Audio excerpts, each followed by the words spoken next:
ओम शांति। बाबा कहते मीठे बच्चे, शांति चाहिए तो अशरीरी बनो। इस देह भान में आने से ही अशांति होती है, इसलिए अपने स्वधर्म में स्थित रहो। प्रश्न है, यथार्थ याद क्या है? याद के समय किस बात का विशेष ध्यान रखना चाहिए? उत्तर है, अपने को इस देह से न्यारी आत्मा समझकर बाप को याद करना, यही यथार्थ याद है। कोई भी देह याद न आए, यह ध्यान रखना जरूरी है। याद में रहने के लिए ज्ञान का नशा चढ़ा हुआ हो, बुद्धि में रहे शिव बाबा हमें सारे विश्व का मालिक बनाते हैं। हम सारे समुद्र, सारी धरनी के मालिक बनते हैं।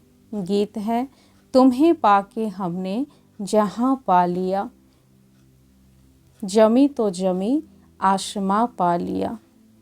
अच्छा, मीठे मीठे सिकिलधे बच्चों प्रति माता पिता बाप दादा का याद, प्यार और गुड मॉर्निंग। रूहानी बाप की रूहानी बच्चों को नमस्ते। हम रूहानी बच्चों की रूहानी माता पिता बाप दादा को याद, प्यार, गुड मॉर्निंग, नमस्ते नमस्ते नमस्ते। धारणा के लिए मुख्य सार, पहला नंबर है, विकर्मा जीत बनने के लिए योग बल से विकर्मों पर जीत प्राप्त करनी है। यहाँ देखते हुए बुद्धि योग बाप और वर्षे में लगा रहे।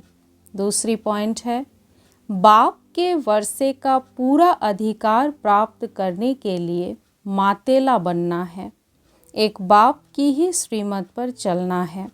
बाप जो समझाते हैं वह समझकर दूसरों को समझाना है। वरदान है, दिव्य बुद्धि की लिफ्ट द्वारा तीनों लोकों का सैर करने वाले सहज योगी भव। दिव्य बुद्धि की लिफ्ट द्वारा तीनों लोकों का सैर करने वाले सहज योगी भव। संगम युग पर सभी बच्चों को दिव्य बुद्धि की लिफ्ट मिलती है। इस वंडरफुल लिफ्ट द्वारा तीनों लोकों में जहाँ चाहो वहाँ पहुँच सकते हो। सिर्फ स्मृति का स्विच ऑन करो तो सेकंड में पहुँच जाएंगे और जितना समय जिस लोक का अनुभव करना चाहो उतना समय वहाँ स्थित रह सकते हो।